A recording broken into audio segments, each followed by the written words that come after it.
Our scripture today will be taken from the book of John, chapter 19, verses 23, chapter 20, verses 19 to 23. So I encourage you, open your Bibles, tapos po, pagkatas natin basahin, keep a tab on it, kasi babalik-balikan po natin yan. Kahit po digital, I want you to keep on your Bible open sa inyo pong mga cellphone.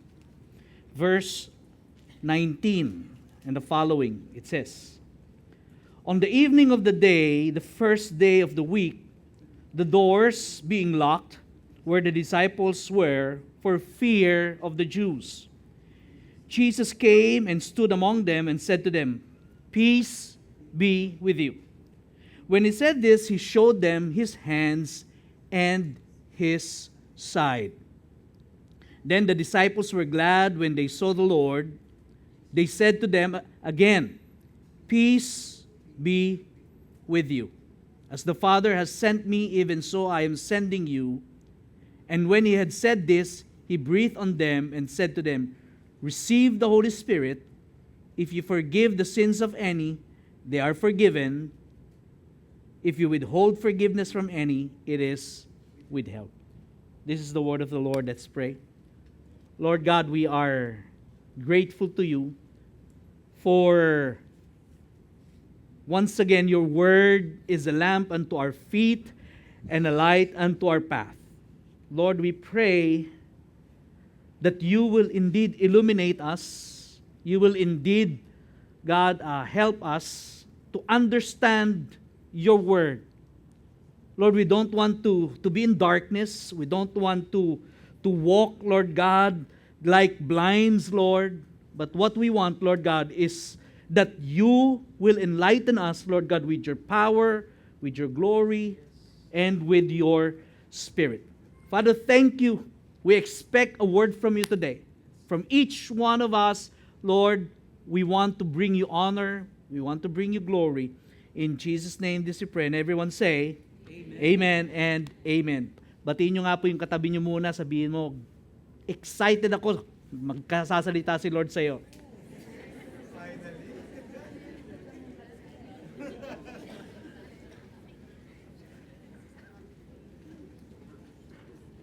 Sa buong taon pong ito, ang tema natin ay the mission. Okay, sabihin niyo nga po, the mission. Understanding and participating in the redemptive purpose of God para po sa buong mundo. Hindi lang po para sa sarili natin, hindi lang po para sa San Antonio, San Isidro, San Valley, hindi lang sa buong Parañaque, kundi para sa buong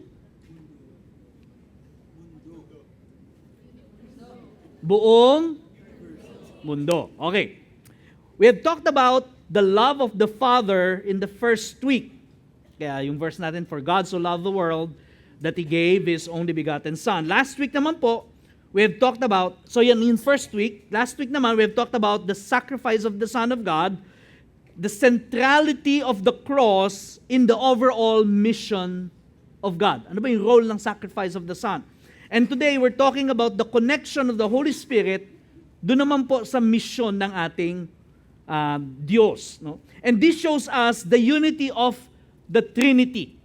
Okay? Merong Father, Son, Holy Spirit, no? Fulfilling their role in the overall mission of God. The Father triggered the mission, the sacrifice of the Son fulfills the mission, and the Holy Spirit completes the mission. Amen? Now, let's begin. Sabihin mo sa katabi mo, ready ka na ba? Tingnan nyo naman. Lalo na pag natutulog, tingnan mo. Ready ka na ba? Ayan. Okay, medyo baka inaantok na yung iba kasi katanghalian pa.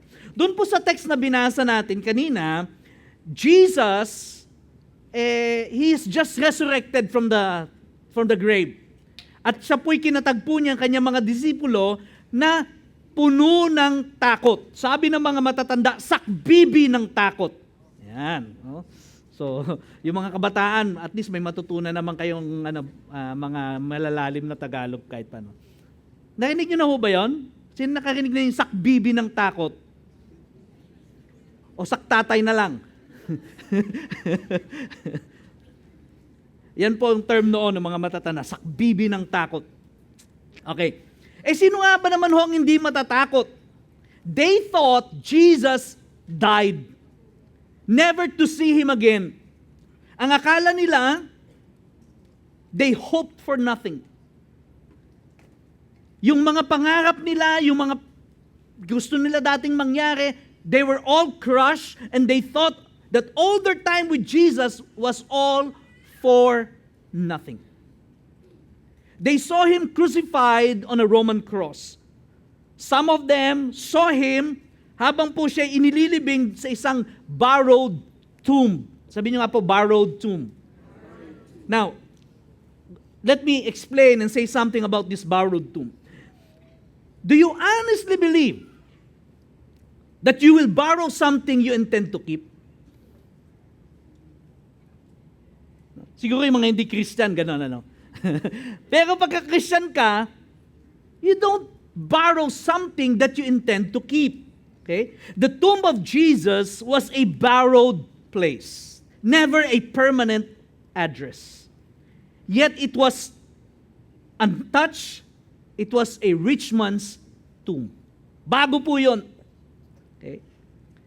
And yet, still the fact, it is a borrowed tomb. He died like a criminal, but He was buried like a king. Yet still, it was never meant to keep Him permanently. Ito pong mga disciples, they thought they lost the Lord forever. But they were so wrong. Bakit? Kasi po, nabuhay na maguli ang ating Panginoong Hesus mula sa mga patay ayon sa Kanyang pangako. And they were surprised nung siya po ay biglang nag-appear sa kanilang kalagitnaan, in the physical, very much alive. Kaya sabi niya, tingnan niyo yung kamay ko, tingnan niyo yung tagiliran ko, may pagkain ba kayo dyan? Meron bang Shake Shack dyan? Sabi niya ganon. Gusto kong kumain, ako ay buhay. In a sudden twist of event, their hopes were up again. Yeah? They could dream again. They could attempt to take the kingdom of Israel again. That's what they thought. And they were ready to fight anywhere and anyone. Ngayong yung commander-in-chief nila ay buhay na maguli. Okay? Only to find out, listen to me, only to find out He was leaving them again. I could just imagine the roller coaster emotion na nararamdaman po ng mga disipulo. Nakanasan nyo na ba yung roller coaster of emotion? Di ba?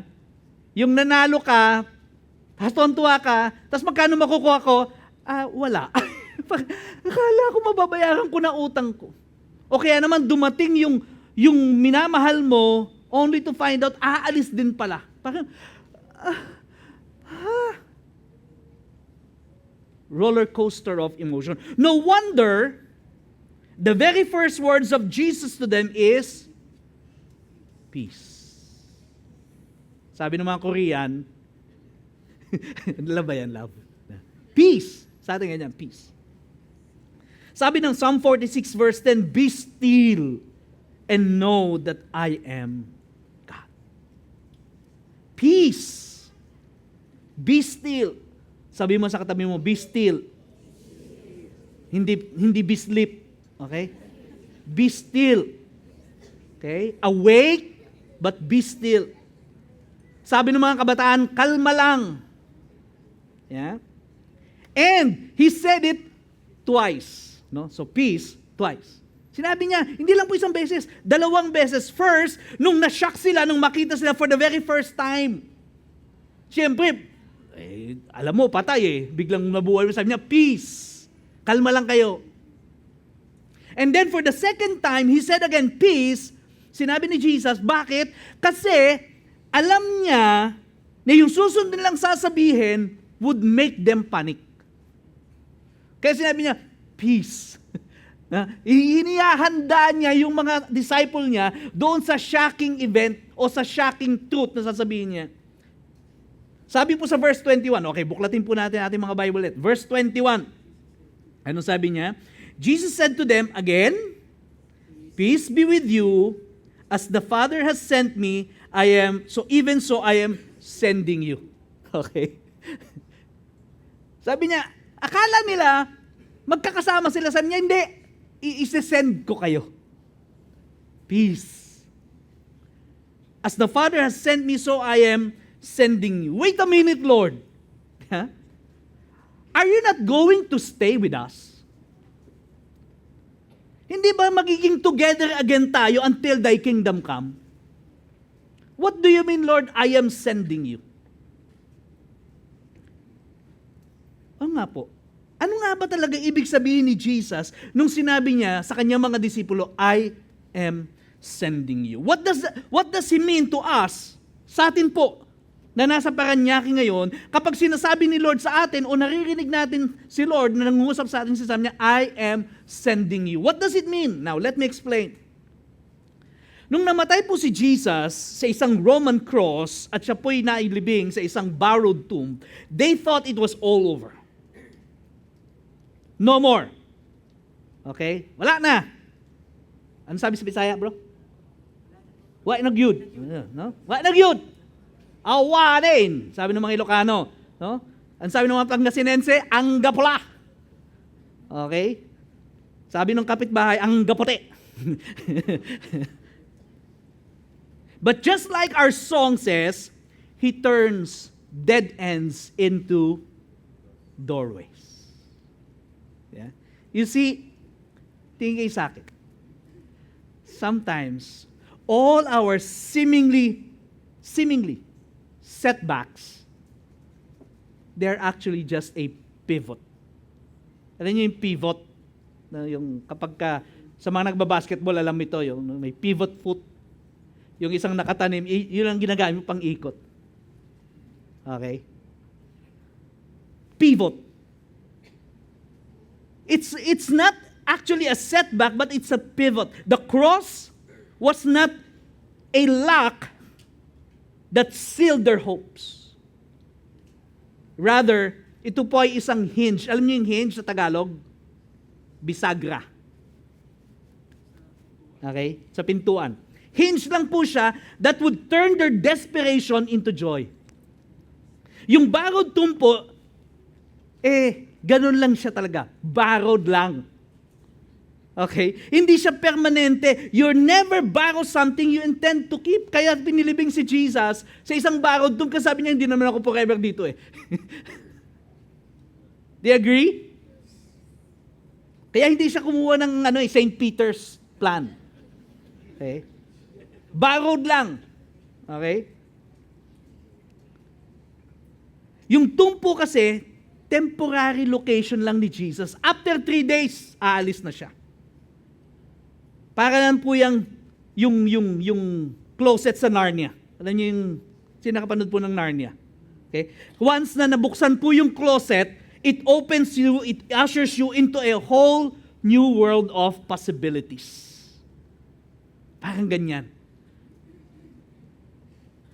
And the stone that covered the tomb, alam natin, it was opened, and it opened the disciples a whole new world. And it opens our lives as well into a whole new world of possibilities. Suddenly, it's okay to dream again. It's okay to hope again. It's okay to believe again because our God is alive again. Let me tell you this. You may feel that you are on the cross of difficulties right now. Baka yung pag-asa mo parang nakahang na lang. No? Ito na lang ang nakakapit. Kumbaga sa ilaw, kukuti-kutitap na lang. No? Aandap-andap. Kumbaga sa kandila. You might think that your future is sealed on a tomb, never to be realized. But let me encourage you. Hindi po yan permanente. This too shall pass. Sabihin nyo nga po yon, this too shall pass. Sa Tagalog, lilipas din ito. Okay? wala pong permanente sa mundo. Ang mundo po, iinog at iinog, patuloy-tuloy. Kaya hindi po pwedeng permanente ang sitwasyon natin. Amen? If you believe God, He can turn your dead ends into doorways. He can, in a wink of an eye, sa isang kisap mata, transform our difficulties into possibilities. Amen? Naniniwala po ba kayo doon? 2026 na. Pwedeng sa isang kisap mata, kayang baguhin ni Lord yung sitwasyon mo. Kung umiiyak ka ngayon, biglang sa isang kisap mata, biglang babalik. Yeah? Bigla kang magiging masaya. But, ito na yung paborito nating but. Let me warn you. Yung gagawin ni Lord sa buhay mo, yung bagong possibilities, the new hopes, and the new realities that you will encounter, I want you to know that it's not only for your personal gain or personal pleasure or personal comfort. Hindi ito para magpakasasa lang tayo. Hindi yung promotion, may na-promote ako, magpapakasasa ako. Makakabili na ako ng bagong medyas. Medyas lang. Hindi po. Nung nabuhay pong muli si Jesus mula sa mga patay, He appeared to His disciples at hindi niya sinabing, Hallelujah! Now we can rule the world. Okay? Nothing's gonna stop us now. Okay? Because everybody wants to rule the world. Basahin po natin ulit yung Bible natin. Verse 21. Balikan natin yung verse 21. Sabi niya, Jesus said to them, Peace be with you. As the Father has sent me, even so. Say, even so. Even so I am sending you. So what did Jesus mean nung sinabi niya itong mga salitang ito? Here's what Jesus meant. Jesus is sending us to the world the same manner He was sent by the Father. Kaya sabi niya, as the Father sent me, so, ayan na naman yung word na so. Naalala niyo yung John 3:16 natin. In the same manner. As the Father sent me, in the same manner I am sending you. We are being sent in the same manner, just as Jesus was given a charge, we are given a charge. Just as Jesus asked for water, I am asking for my water. Yan. Ito. Yan. Sige. Water. Ayan, okay. Yeah? The same, di ba? Kanya-kanyang pagkaan lang talaga yan.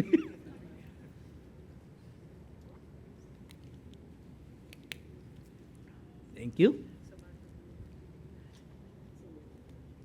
So, just as Jesus was sent and was given a mission, tayo po binigyan din ng mission ni Lord. Okay? Hindi lang yung parang niligtas tayo ni Lord para ligtas na tayo. Tapos punta na tayo sa langit. Hindi po. Sabi mo sa katabi mo, may mission ka. Okay. Tingnan mo yung katabi mo. Yan ba ang consumption mo? Okay. Baka yan na ang mission mo.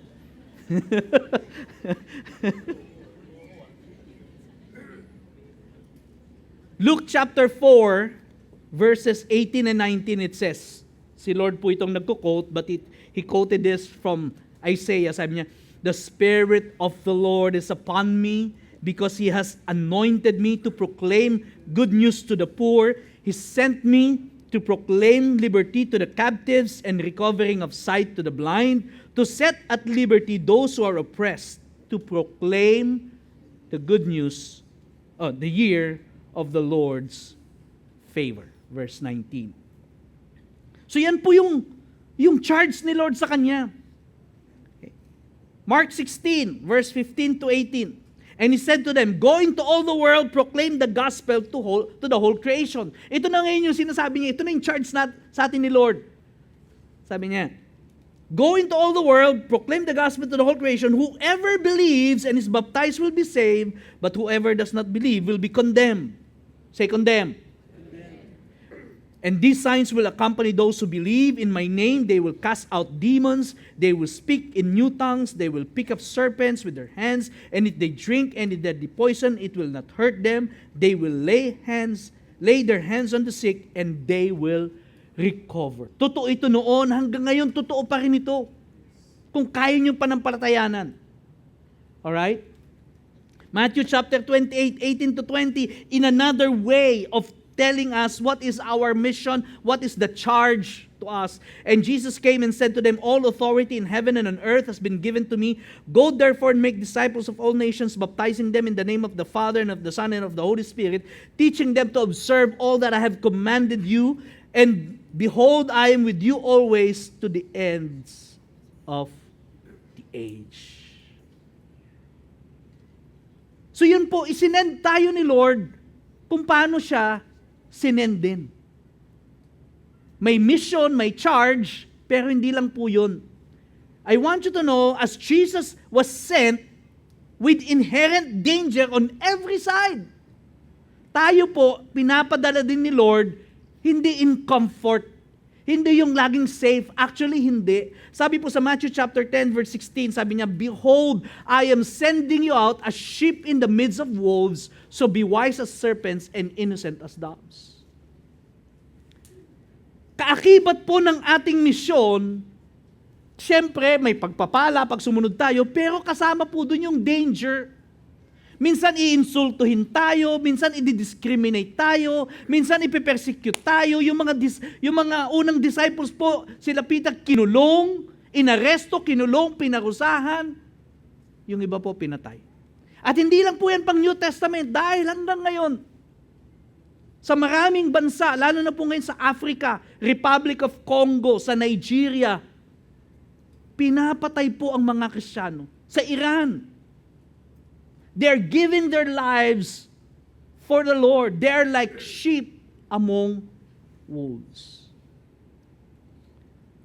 And just as Jesus was filled with the Holy Spirit, I want you to know, we also are being sent filled with the Holy Spirit of God. Mga kapatid, we cannot do it alone. Ulitin ko po yun. We cannot do it alone. We cannot do it with our own wit and banter, ika nga. No? Yung parang basta magsalita ka lang, okay na yan. Maniniwala. Hindi po. We cannot accomplish the mission with human strategy and human wisdom alone. Kailangan po natin ang kapangyarihan ng banal na Espiritu ng Diyos. So Jesus is sending us. Just as He sent the first disciples, He sent us in the power of the Holy Spirit. You see, without the Holy Spirit, our mission would be canceled by fear.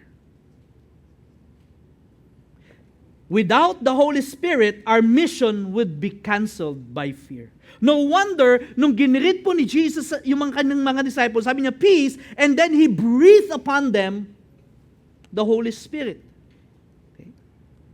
Alam niyo po, ang takot po ay hindi lang isang emosyon. Yan po ay isang spirito. And I'm talking about fear that silences us. Fear that hinders us from witnessing to other people. Kaya na-sharean mo na.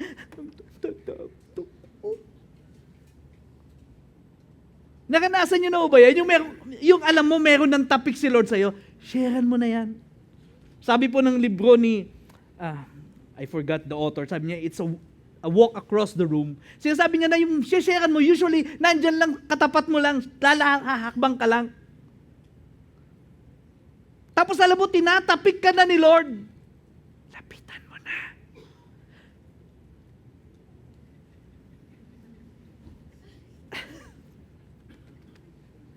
Lord, natatakot ako eh. Sino po nakaranas ng tulad ko? Ang tatapang nyo ah. O hindi nyo nakaranas. Di ba? Lalo na pagka medyo may authority sa'yo, tatay mo, nanay mo, kuya mo, di ba, boss mo. It's so hard sometimes. That's why, what happens? You stay silent.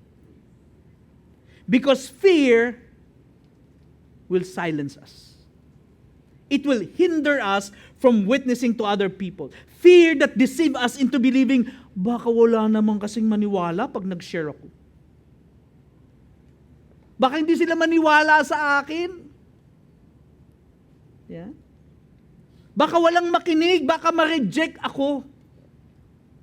Baka. And if we do not counter it, fear would rule over us and eventually cancel our mission from being fulfilled. I want you to know that each one of us has been given by God a particular specific mission, part of the overall mission of God. Okay? I'm not saying na pagka na-cancel yung mission dahil hindi ka nag-witness, hindi ka nag-obey, hindi ka nag-step forward, yung mission ni God canceled na, hindi po. Wala pong makakapigil sa mission ni God. Alright? Marami na pong nagtangka na i-cancel, i-persecute ang church from preaching the gospel. Hindi po nila napigilan yan. No amount of the effort of the enemy could ever cancel the mission of God. Pero yung part mo, yung part ko, dun sa mission, pwedeng makancel. Sa halip na ikaw yung ginamit, iba na lang ang gagamitin ni Lord. Tapos magugulat ka na born again na yung kuya mo. Sino nag-share sa'yo? Yung ka-office mate ko. Kasi dapat siya-sharean kita. Ay, born again ka pala. Hindi halata.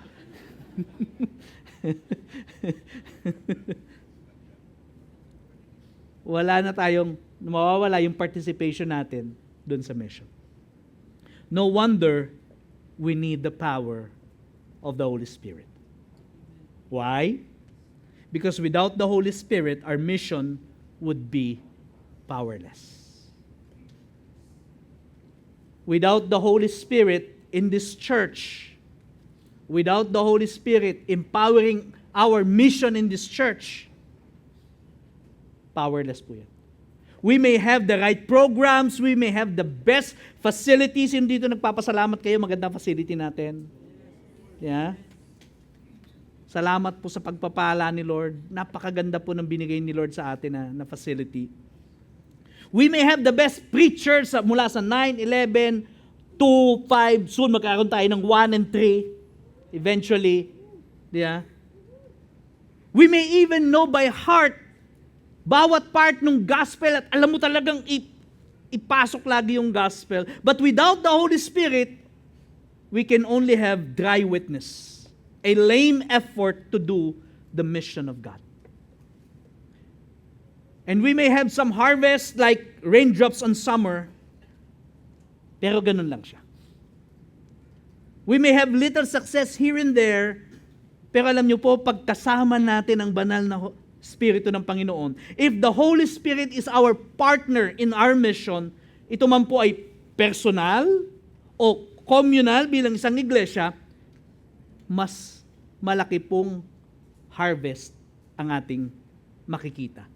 Mas greater success po ang ating mararanasan.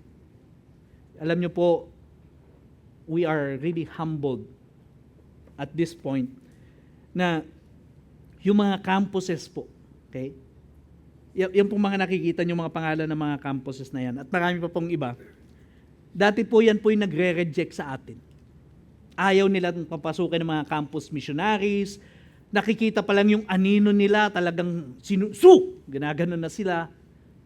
Okay? Sila Jarod, nagtatago. Minsan nandun lang sila sa mga tindahan, doon nila imimit yung mga estudyante. But now, ito pong mga campuses na to, they are now the ones clamoring makipag-partner po sa atin. Sinasabi nila, kailangan namin kayo. Please come to our campuses. At napakarami po ng opportunity nito, sa totoo lang po. And the opportunities outnumber our workers. That's why, if you feel like God is touching you, the Holy Spirit speaking to you, na tumulong po sa ating campus ministry. Okay? Please, talk to us. Talk to me, talk to Jarod, talk to our campus missionaries. Paano ba ako makakatulong? Or if you want, tuloy pa rin naman po yung ating Let's Go campaign. No, mayroon po tayo dyang, ang tawag doon? Fill up card. Check nyo lang po yung Ano yan? Reach the next generation. I want to disciple student. No? Lolo, lola kayo, marami na kayong oras. Pwede pa po yan. Hanggat kaya maglakad. Yeah? Single professional, mga businessman, marami kayong oras. Pwede kayo mag-disciple. Okay? May free time kayo, or housewife kayo, marami kayong free. God can use you. Napakarami po ng oportunidad. Bakit po? Kasi ang banal na spirito po, binuksan na po niya para sa atin ang opportunity para po makapag-harvest. The Holy Spirit is moving in our midst. Amen? Sa pag-fulfill po natin ng misyon ng Panginoon, hindi po tayo nag-iisa.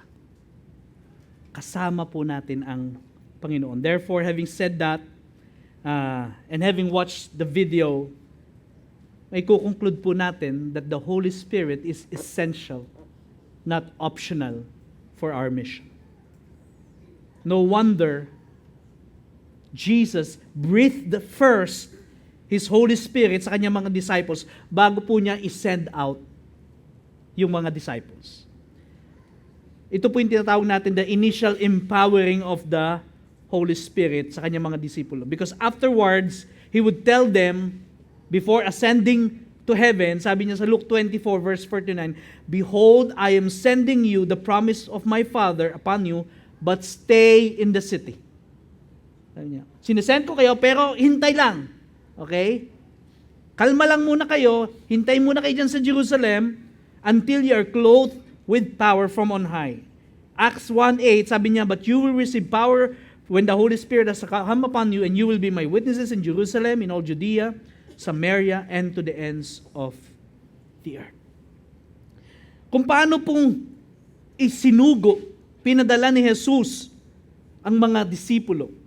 We, as believers of our Lord Jesus Christ, we are being sent in the same manner. But furthermore, we are also being sent in the same power of the Holy Spirit. Tandaan po natin yung Holy Spirit nila Pedro noon, pareho lang po yung Holy Spirit na meron tayo ngayon. Hindi po yung mas powerful yung Holy Spirit noon kaysa sa Holy Spirit natin ngayon. No? Isang Holy Spirit lang po yan. Okay? Here's the question. Ano ba talaga, or what are the disciples being sent to do really? Ano ba talaga yung pinagagawa ni Lord sa kanila? Saan ba sila sinusugo? Yeah? Alam niyo po, si God po, si Jesus, yung Bible, meron pong iba't ibang kaparaanan paano po sabihin itong mission na to. Okay? Pero yung isa lang pong ibig sabihin talaga. Pero sa passage po nito, may sinabi po si Jesus na medyo interesting. Okay? And I want us all to focus so we can fully appreciate and understand this somewhat tricky and even controversial word of Jesus. So balikan po natin yung text natin. At in a short while tayo po'y magtatapos na. Okay, balikan po natin verse 21. Verse 21. Sabi niya, Jesus said to them again, "Peace be with you, as the Father has sent me, even so I'm sending you." And when He said this, He breathed on them and said to them, "Receive the Holy Spirit." At ito na po yung tricky part. Okay, ito na yung tricky part. "If you forgive the sins of any, they are forgiven them. If you withhold forgiveness from any, it is withheld." Anong ibig sabihin nun? What does that mean? Now, for context, okay, ang kausap po niya ay yung kanyang mga disciples. Na at present, at least mga 10 disciples, 10 apostles, kasi patay na si Judas, tapos si Thomas, absent o late. Okay? Kaya huwag kayong absent, huwag kayong late. Marami kayong namimiss. Amen ba? Okay. Jesus was talking not just to a single person. He was talking to the group of disciples. Hindi lang po kay Pedro, gaya ng sinasabi po ng ating mga kaibigang Roman Catholics. Okay?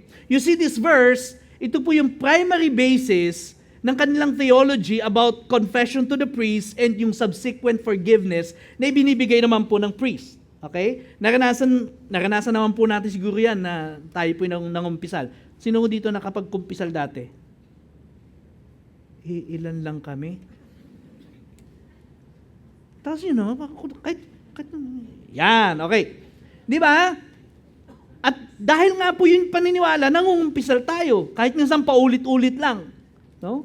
Ayaw natin sabihin yung malaking kasalanan, so yung medyo maliit lang, ulit-ulit. Diba? Tapos sasabihin nung pare, ako kasi nung nangungumpisal po ako, Italiano po yung aming pare, pero nagsasalita ng Tagalog. Sige, ikaya manalangan ng 10 ML namin at sa lang na Diagonal Maria. Yeah. Tapos pag nangumpisal ako, yun ulit sasabihin ko, yeah, Padre, patawarin mo po ako kasi hindi ako nagligpit ng kama ko, hindi ako nag-obey sa mother ko, saka nagmura ako. Tapos next week, yun ulit. Para yun na lang din ulit yung parusa sa akin. Para mapatawad din kasalanan ko. Yeah. Now, you see, this verse, hindi po natin pwedeng kunin in its, ang tawag doon, yung siya lang. Tapos gagawa tayo ng theology out of one verse. Okay? Alam natin na sa Bible, only God can forgive sin. Do you agree? No wonder, yung mga Hudyo po, kasi alam nila yung kanilang Holy Scripture, kaya nung sinabi ni Jesus na nagpapatawad siya, gusto siyang batuhin hanggang sa mamatay. Bakit? Kasi alam nila, Diyos lang ang pwede magpatawad. Ang problema, hindi nila alam na ang kaharap nila, Diyos na pala. In the physical. So anong ibig sabihin dito ni Jesus? No? If you forgive the sins of any, they are forgiven. Most certainly, hindi niya ibig sabihin na yung mga disipulo magpapatawad. Tama? Hindi si pastor ang magpapatawad. Okay? Hindi si bishop, hindi rin si pope. Kasi walang pwedeng magpatawad ng kasalanan kundi sino? Si Lord. Okay? So let's not make a theology out of this single verse. Kailangan ititake po natin yung whole counsel of the Scripture, ika nga.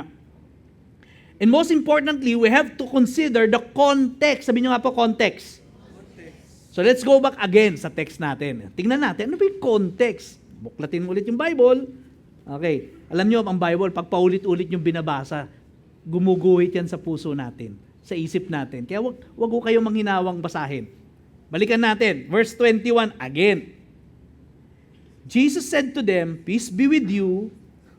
As the Father has sent me, I am sending you." And when he has said this, he breathed on them and said to them, "Receive the Holy Spirit. If you forgive the sins of any, they are forgiven. If you withhold forgiveness from any, it is withheld." Ang konteksto, yung bahagi po ng istoryang ito, sinisend ni Jesus yung mga disciples para ano? To do the mission of God. Are you with me? Sabi niya, I'm sending you the same way, the same mission as the Father sent me. And then He breathed them the Holy Spirit to be able to effectively carry out yung mission ni Lord. That's the context. Okay? So ano yung mission exactly? To preach the gospel of salvation, at gaya po na sinabi ko, to disciple the people who would believe. That's one way of putting it. Yeah? Sabi ko nga po, maraming paraan paano sabihin yung mission eh. Balikan po natin yung John chapter 3 verse 18. Sabi po sa John chapter 3 verse 18, whoever believes in Him, si Jesus po yung nagsasalita nito, he's talking about Himself, whoever believes in Him is not condemned, but whoever does not believe is condemned already, because he has not believed in the name of the only Son of God. Tapos finalo up na naman po ni Jesus yan. Kausap po niya dito si Nicodemus, kung hindi ako nagkakamali. Sabi niya, whoever believes in the Son has eternal life. Whoever does not obey the Son shall not see life, but the wrath, napakabigat ng salita, the wrath of God remains in him. This means, tingin kayo sa akin, that we can honestly and confidently say dun sa mga tao na sincero at tamang nanampalataya kay Jesucristo, na kapag sila'y nanampalataya, sinasabi namin mga pastor, nagpipreach, pinatawad ni Lord ang iyong mga kasalanan. Yung mga pumupunta dito sa harapan, yung mga nagtataas ng kamay, tapos sincere talaga sila, nanampalataya, naintindihan nila yung gospel. Pag sila po nanampalataya, pinapapunta po namin sa harapan doon, ine-explain po namin, pinatawad po ni Lord ang kasalanan ninyo. Do we have the power to forgive sin? Wala. Kaya lang pinangahawakan natin yung sinabi ni Lord that whoever believes is no longer condemned. Their sins are forgiven. Sino may sabi noon? Hindi ako, si Lord. Okay? But also, kung yun ay totoo, also, we can confidently but graciously, say graciously, with the emphasis on the word graciously we can say to the people na hindi na nampalataya dun sa message natin na yung kanilang kasalanan, hindi pa rin napapatawad. And that they are condemned. And that the wrath of God is upon them according to Jesus, hindi according to me. Hindi ako nagsabi nun. Amen? Hindi kayo ang nagsabi nun. When we preach forgiveness, people would receive forgiveness when they believe. When we withhold the preaching, they would not believe. So hindi rin nila matatanggap yung forgiveness ni Lord. Kasi hindi tayo nag-preach. And here's the good news for all of us. I want you to know, tingin kayo sa akin, ito na, good news na to. Patapos na tayo. Forgiveness is not up to us. Converting people is not up to us. Changing people's lives is not up to us. Kahit asawa mo pa yan. Amen? Hindi mo kayang baguhin ang asawa mo. Lahat ng mga asawa magsabi ng amen. Hindi natin kaya. Si Lord lang ang makapagbaba. Tama? Sumagot ka. Amen. Josh? Amen. Oh, di ba? It is up to God. It is up to the Holy Spirit. But, eto na, we are given the privilege to participate in the mission of God by preaching the gospel to others. Now, siguro sasabihin nyo, I know. Okay? Some of you are not good at preaching. Pastor, ikaw lang magaling dyan. Hindi naman kami magaling dyan mag-preach eh. That may be true, but all of us still can participate in the mission. And everybody say, Amen. Some of us, magaling tayo yung mag-inject ba ng spirit sa spiritual conversation. Yung kahit ano pinag-uusapan, kahit basketball pinag-uusapan, kahit artistang pinag-uusapan, kahit na demon hunter ang pinag-uusapan, kaya mong maipasok yung spiritual conversation na iti-turn mo, na mamaneuver mo yung conversation. Do it. Di ba? You just never know how it contributes. Eventually, their hearts will be open. Yeah? Some of you are good at praying for people. Sinabi ng ka-office mate mo, masakit ang ulo ko, let me pray for you. Yeah? Masakit yung tiyan ko, let me pray for you. Yung nanay ko, let me pray for you. Nag-away kami, let me pray for you. Yung dog ko nagsuka, let me pray for your dog. Yeah? Kada opportunity bibigay sa'yo na makapag-pray. Pag-pray mo, I want you to know, lalo po sa mga Pilipino, no one will refuse a heartfelt prayer. No? At lalo na kapag yung pray mo talagang heartfelt din, yung may faith, tingin kayo sa akin, huwag kayong magpipray doon sa kapwa nyo, lalo na unbeliever, yung ganito, yung Lord, sana, saka kung kaloob, sana Lord, sana.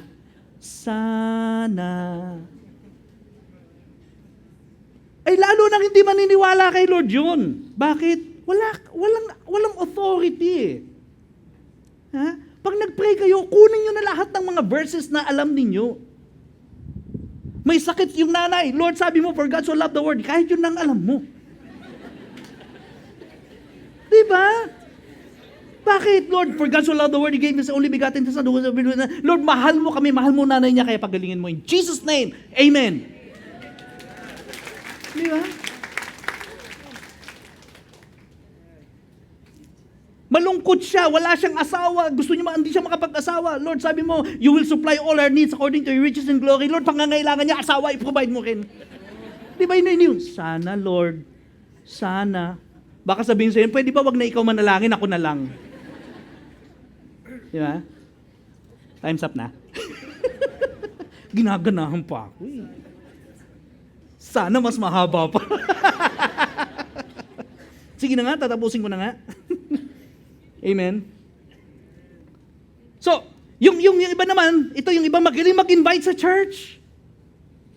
No, yung kalabitin lang niya, sasama kagad. Yeah. Lalo na kapag magaling kayo man libre. No, yung mga tita, tito, mga lolo, lola, libre mo yung mga apo mo pa. Sasama, go! Yung iba naman, mga kaibigan mo lang, mga amiga mo lang, galing mo invite, go! You can participate in the mission of God. We can contribute to the mission of God, but, I still encourage you.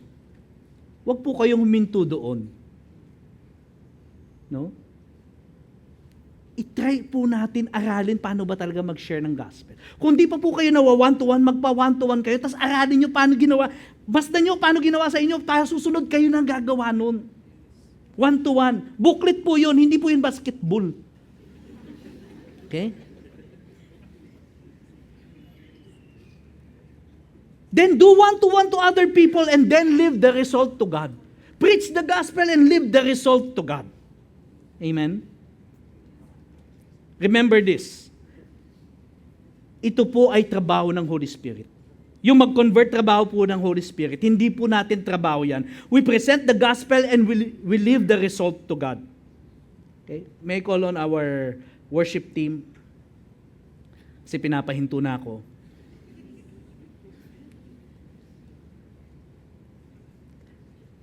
I want to ask you this question. Okay. Pakinig po kayo mabuti. If, okay, we both decide to try. Sabi niyo, kanta yan. Hindi. If, no, after all our effort, nag-spiritual conversation tayo, pinag-pray natin sila, piniresent natin yung gospel, niyaya natin sa church, on, and they decided, okay, na-share na natin yung gospel, they decided not to believe. Sa niya, ayoko. Thank you, pero ayoko. Here's the question. Are we a success or are we a failure? Are we a success or are we a failure? I want you to know, ang conversion po, hindi natin trabaho. Trabaho ni Lord. Ang trabaho natin, mag-obey. Ano sabi ni Lord? Go, preach the gospel, make disciples. Pag nag-obey tayo, kaya mag-yes siya ka, mag-no, success na tayo.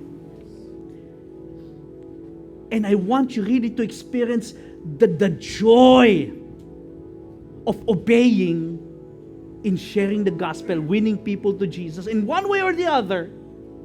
Lalo na pag nag-respond ng yes. Kakaiba po. Kung ayaw nyo pong gawin yan, you are missing a lot. Hindi kompleto yung yung Christian experience, ika nga. Bakit may na-miss kayo? Yeah? Para kayong pumunta ng Baguio na hindi kayo nakapunta ng Burnham Park. Parang ganun. O hindi nyo nakita yung ulo ng leon. Yeah? Parang pumunta kayo ng Dagupan na hindi kayo nakakain ng bangus. Hindi kompleto yung experience ng buhay Kristyanismo. Ang ginawa mo lang, nagpakasasa ka lang sa blessing ni Lord. Hindi ka nag-participate sa mission. Pero huwag ka rin mag-alala kasi gawain naman yun ng Holy Spirit o obey lang tayo. Amen? Kasi pag wala ang Holy Spirit, baliwala ang lahat. Amen? Tayo po tayong lahat. Pag-uusapan pa po natin ito mas mahaba next week. But who among you here Nagde-desire kayo, Lord, gusto ko gamitin mo naman ako for your mission. Sige, taas po ang kamay. Yung nagde-desire kayo, Lord, pwede bang matutunan ko rin mag-share ng gospel? O bigyan mo ako ng opportunity mag-share ng gospel? O makapag-invite ako? O makapag-usap ako ng mga tao patungkol sa iyo? Taas ang kamay. Sige po. You need the Holy Spirit. And right now, I want you to ask. I want you to desire. Ang Holy Spirit po para sa atin. Okay? We will ask and believe that the Holy Spirit will be upon you. Raise your hands to the Lord. Holy Spirit, right now I pray, just as you have breathed upon your disciples, Lord, I pray, pour out your Spirit, breathe your Holy Spirit to every one of us. Thank you, Lord. In Jesus' name. Let's sing this song.